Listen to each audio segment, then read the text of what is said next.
یا الہی ہر جگہ تیری عطا کا ساتھ ہو۔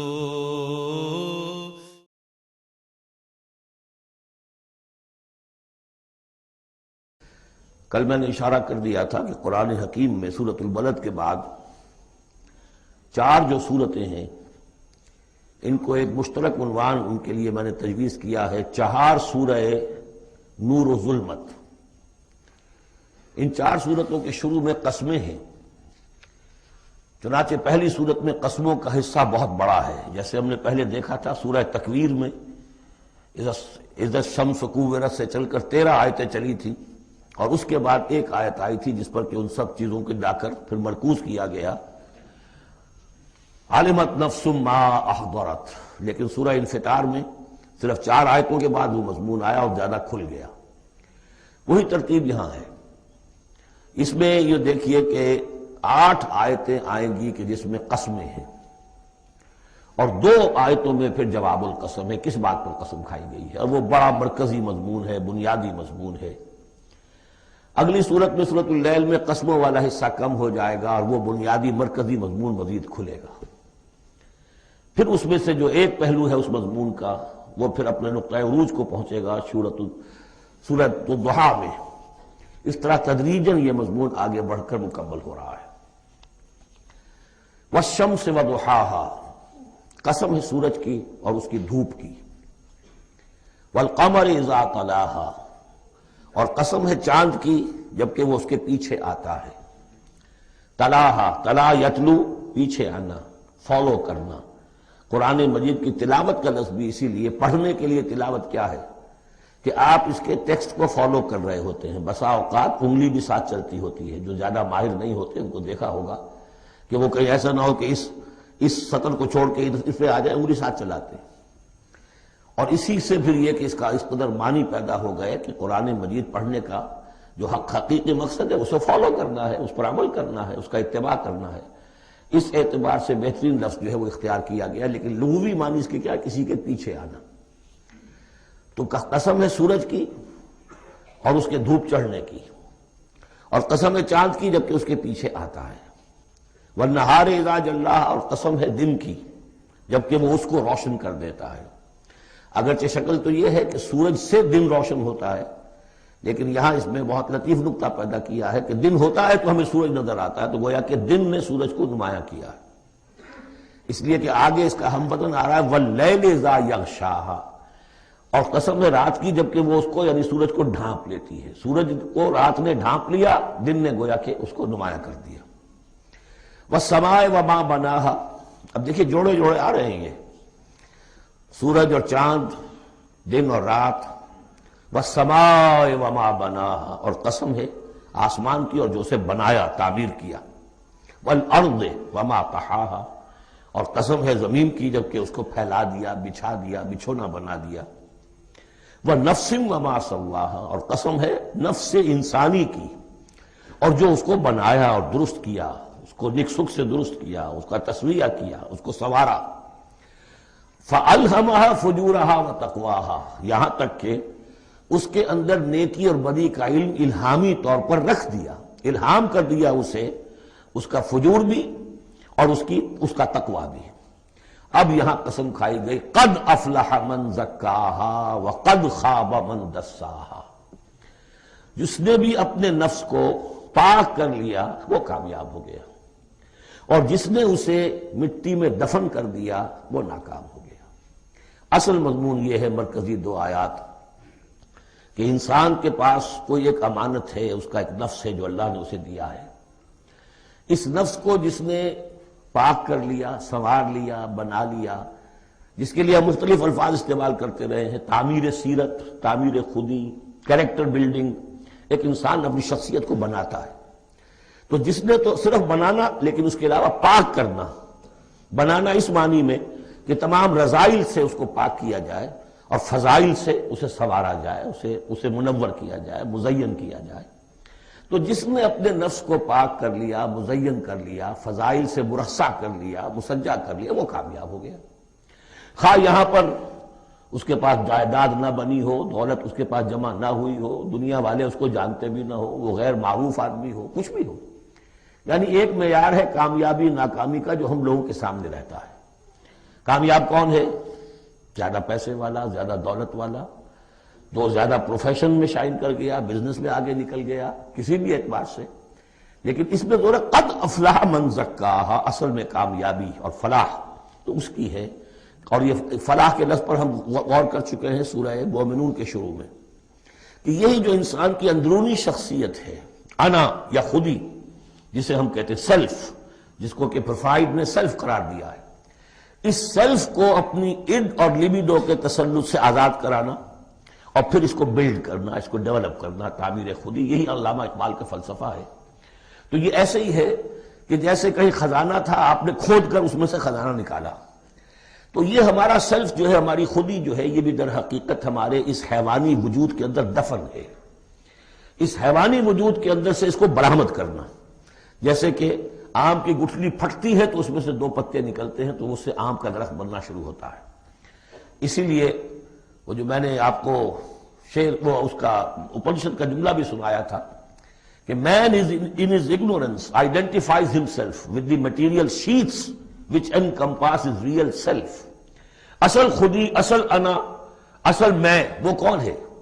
یہ میرا وجود ہے، یہ میرا جسم ہے، یہ میرے ہاتھ ہے، یہ میرے پاؤں ہیں، لیکن میرا میں ایک پوزیسو موڈ میں ایک پروناؤن آیا ہے، تو جو پوزیس کر رہا ہے جسم کو وہ کون ہے؟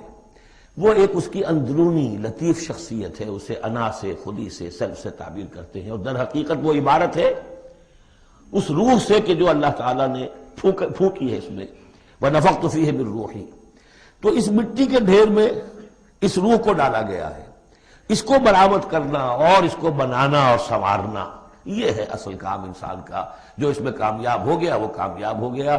اور دسا یدسو ہم پڑھ چکے ہیں کہ جب کسی شخص کے ہاں اس زمانے میں، اس معاشرے میں کوئی خوشخبری آتی تھی کہ بچی پیدا ہو گئی ہے، تو ایک تو منہ چھپاتا پھرتا تھا وہ کہ بیٹی ہو گئی، میں بیٹی کا باپ شمار ہوں گا، اور سوچتا رہتا تھا کہ اسے میں اپنے پاس رکھوں، ام یدسھا فی التراب، یا اسے جا کے میں مٹی میں دباؤں۔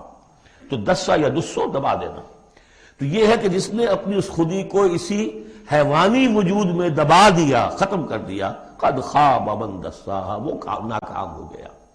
اب اس حقیقت پر ایک تو میں نے آپ کو نوٹ کرایا تھا کل کہ سورۃ الاعلیٰ پڑھتے ہوئے میں نے کہا تھا کہ بعض مضامین جو ہیں جو ان سورتوں میں آ رہے ہیں وہ سورۃ الاعلیٰ میں ان کی اصل جڑ پڑ چکی ہے، اور اس کی آخری 6 آیتیں جو ہیں وہ کیا ہے؟ قد افلح من تزکا وذکر اسم ربہ فصلی بل تؤثرون الحیاۃ الدنیا والآخرۃ خیر وابقی ان ھذا لفی الصحف الاولی صحف ابراہیم وموسیٰ۔ قد افلح من تزکا، جس نے پاکیزگی حاصل کر لی وہ کامیاب ہو گیا۔ یہاں اسے مزید کھولا کہ اس کا برعکس کیا ہے؟ قد افلح من زکاہا وقد خاب من دساہا۔ اس پر گواہیاں لائی گئی ہیں کہ جیسے تمہیں پوری اس کائنات میں تضادات نظر آتے ہیں، رات ہے، دن بھی ہے، آسمان ہے بلند، زمین ہے پست، بالکل اسی طریقے سے انسان کا معاملہ بھی یہ ہے کہ اگرچہ ویسے تو شکل و صورت میں سب تقریباً ایک جیسے انسان ہیں، ہیومن بینگز ہیں، لیکن 2 مختلف قسم کے راستوں پر یہ چل رہے ہیں۔ ایک راستہ وہ ہے کہ یہی حیوانی نفسانی خواہشات اور اسی کے اندر پوری زندگی جو ہے گزار دی، اور اپنے اس اصل روح ربانی کو، اپنی اصل امانت الہیہ کو دبا دیا، گویا کہ چلتے پھرتی قبر بن گئے۔ اس کے لیے حیوان انسان چل رہا ہے، لیکن وہ انسان جو ہے وہ روحانی وجود اس کا، وہ اس کے اندر دفن ہو چکا ہے۔ تو قد خواب من دساہا قد افلح من زکاہا، اس پر یہ ساری قسمیں کھائی گئیں۔ سورج ہے تو اس کے ساتھ چاند ہے، دن ہے تو اس کے ساتھ رات ہے، اسی طریقے سے آسمان ہے تو اس کے ساتھ زمین ہے۔ اور یہ جو نفس انسانی ہے اسے اللہ نے بڑا سنوارا ہے، بنایا ہے۔ اس نفس کے اندر بھی ایک ودیت کر دیا ہے نیکی اور بدی کا شعور۔ یہاں لفظ روح نہیں آیا، نوٹ کر لیجئے اسے، وَنَفْسٍ وَمَا سَوَّاهَا، یعنی جو یہ نفس انسانی ہے اس کے اندر بھی ایوولوشن ہوئی ہے۔ یہ نفس جو ہے اڈ یا لیبیڈو، یہ گدھے میں بھی ہے، کتے میں بھی ہے، گھوڑے میں بھی ہے، شمپنزی میں بھی ہے، لیکن یہ سارا نفس کا بھی تو ایوولوشن ہوا ہے۔ اس ایوولوشن کا جو مرتبہ آیا ہے انسان میں آ کر وہ یہ ہے کہ انسان میں اس کے اندر ایک حس پیدا ہو گئی ہے، مورل سینس، کہ کچھ چیزوں کو وہ سمجھتا ہے کہ یہ بری ہیں، کچھ چیزیں اچھی ہیں۔ اور یہ اتنا یونیورسل کانسیپٹ ہے کہ جس کو یوں سمجھیے جس معاشرے میں جائیے سچ بولنا اچھا ہے، جھوٹ بولنا برا ہے۔ یہ کبھی ایسا نہیں ہوا کسی نے کہا ہو کہ جھوٹ بولنا اچھا ہے، سچ بولنا برا ہے۔ وعدہ کر کے پورا کرنا اچھا ہے، وعدہ خلافی کرنا برا ہے۔ جو شخص وعدہ خلافی کر رہا ہوتا ہے وہ بھی جانتا ہے کہ میں برا کام کر رہا ہوں، میرا اس کا ضمیر اس وقت اس کو ملامت کر رہا ہوتا ہے، جس کی قسم کھائی گئی ہے۔ لا اقسم بیوم القیامہ ولا اقسم بالنفس اللوامہ، یہ تمہارے اپنے اندر جو ہے مائی کانشنس از پنچنگ می بھائی، کہ تمہارے اندر ایک اخلاقی حص ہے، یہ اخلاقی حص نفس انسانی میں ودیت شدہ ہے۔ روح میں جو کچھ ہے وہ تو اور بڑی شے ہے، روح انسانی میں تو معرفت خداوندی ہے اور محبت خداوندی ہے، دونوں چیزیں روح انسانی کے اندر موجود ہیں۔ ابھی یہاں سے نفس کی بات ہو رہی ہے، جیسے عالم خلق کے تمام جو مظاہر ہیں ان کو بیان کیا جا رہا ہے۔ سورج اور چاند عالم خلق کی چیزیں، عالم امر کی نہیں ہیں۔ رات اور دن عالم خلق کی چیزیں ہیں، آسمان اور زمین عالم خلق کی چیزیں ہیں۔ نفس بھی عالم خلق کی شے ہے، روح ہے عالم امر کی شے۔ تو نفس انسانی بھی نفس حیوانی سے ممتاز ہے بئی معنی کہ اس میں وہ ایک مورل سینس موجود ہے جس کی بنا پر اس کے اندر یہ شعور ہے ودیت شدہ، الہام شدہ، الہمہا، الہام کر دیا اس میں کہ کچھ چیزوں کو وہ جانتا ہے یہ خیر ہیں اور کچھ کو جانتا ہے یہ شر ہے۔ اسی لیے قرآن مجید نے کثرت سے جو لفظ استعمال کیا ہے وہ معروف اور منکر۔ معروف وہ جو جانی پہچانی شے نفس انسانی جانتی ہے کہ یہ چیز اچھی ہے، منکر وہ جس سے کہ نفس انسانی اباح کرتا ہے یہ کیا ہے، یہ نہیں ہونا چاہیے، یہ فطرت اس کے اندر موجود ہے، سرشت کے اندر۔ اب مرحلہ صرف یہ ہے کہ جب یہ بنیادی بیج تو اللہ نے تمہارے نفس میں ڈال دیا، اب اسے پروان چڑھانا تمہارا کام ہے، اسے آگے بڑھاؤ، پروان چڑھاؤ عمل صالح سے۔ الیہ یصعد الکلم الطیب والعمل الصالح یرفعہ، اچھا کلام ہو، اچھی بات ہو، اس کے اندر اوپر اٹھنے کی، اللہ کی طرف بڑھنے کی صلاحیت تو ہے، لیکن عمل صالح اس کے ساتھ ہوگا تو وہ اوپر اٹھے گا۔ تو یہ جو بھی پوٹینشل ہے انسانی فطرت کا، تو قد افلح جس نے وہ محنت کی، مشقت کی، اس نے اپنی اس اصل انسانی شخصیت کو برآمد کیا، اس مٹی کے ڈھیر میں سے بنایا، اسے ایک بڑا درخت بنا دیا، تناور درخت بنا دیا جس میں وہ پھل لگے ہیں جو ہم سورہ تغابن میں پڑھ رہے ہیں، وہ کامیاب ہو گیا۔